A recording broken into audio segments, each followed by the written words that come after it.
क्या आप जानते हैं जब मदीना में कहत पड़ा तो हजरत उमर रजी अल्लाह ताला अन्हो ने ऐसा कौन सा अमल किया कि अल्लाह ने इतनी बारिश अता फरमाई कि नदियां और तालाब पानी से भर गए।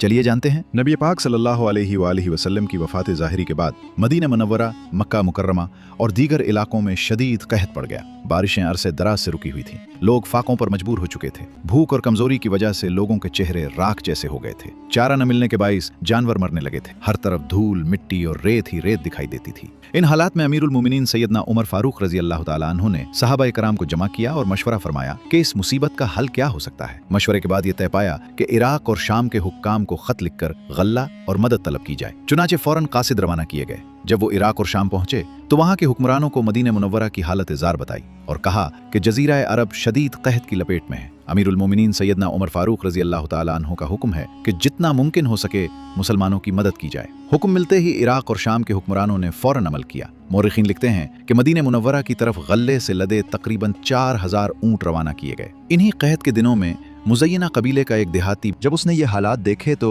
और उसकी ज़बान से बेख्तियार ये अल्फाज निकले, हाय अगर आज मेरे आका नबी पाक सल्लल्लाहु अलैहि वसल्लम मौजूद होते तो ये दिन न देखना पड़ता। उसी रात वो देहाती सोया तो ख्वाब में नबी करीम सल्लल्लाहु अलैहि वसल्लम की ज़ियारत हुई। आप सल्लल्लाहु अलैहि वसल्लम ने फरमाया, उमर को मेरा सलाम कहना और कहना कि तुम बात के पक्के और वादे के सच्चे हो। फिर ये क्या मामला है, अकल से काम लो। देहाती फौरन मदीना मुनव्वरा पहुंचा और सैयदना उमर फारूक रजी अल्लाह ताला अन्हु के पास हाजिर होकर नबी पाक सल्लल्लाहु अलैहि वसल्लम का पैगाम पहुंचाया। ये सुनकर सैयदना उमर फारूक रजी अल्लाह ताला अन्हु पर रिक्कत तारी हो गई। आपके रोंगटे खड़े हो गए और आप गहरे गौर व फिक्र में डूब गए कि मुझसे कौन सी कमी हो गई है। कुछ देर सोचने के बाद आप रजी अल्लाह ताला अन्हु समझ गए कि नबी पाक सल्लल्लाहु अलैहि वसल्लम का इशारा नमाज इस्तिस्का की तरफ है। फौरन मदीना मुनव्वरा में ऐलान करा दिया गया कि सब लोग शहर से बाहर खुले मैदान की तरफ निकले ताकि बारिश के लिए दुआ की जाए। तमाम अहले मदीना आजिज़ी के साथ मैदान में जमा हो गए। सैयदना उमर फारूक रजी अल्लाह ताला अन्हु ने नबी पाक सल्लल्लाहु अलैहि वसल्लम के चचा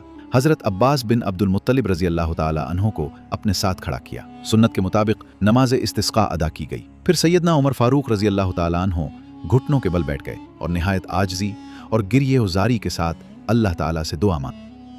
लोग अभी घरों को वापस भी न पहुंचे थे कि आसमान पर बादल उमड़ाए और मूसलाधार बारिश शुरू हो गई। ऐसी बारिश हुई कि हर तरफ जल थल हो गया। नदी नाले और तालाब सब भर गए। इस बारिश से कहत खत्म हो गया और कुछ ही अरसे बाद शाम और इराक से आने वाले गल्ले के काफिले भी मदीना मुनव्वरा पहुंच गए। मुसलमानों ने अल्लाह ताला का शुक्र अदा किया और ये दिन तारीख में ईमान, आजिज़ी और सुन्नत से वाबस्तगी की अजीम मिसाल बन गया। ये वाक़या हमें सिखाता है कि मुश्किलात और मुसीबतों का असल हल अल्लाह ताला की तरफ रुजू और सुन्नत नबवी सल्लल्लाहु अलैहि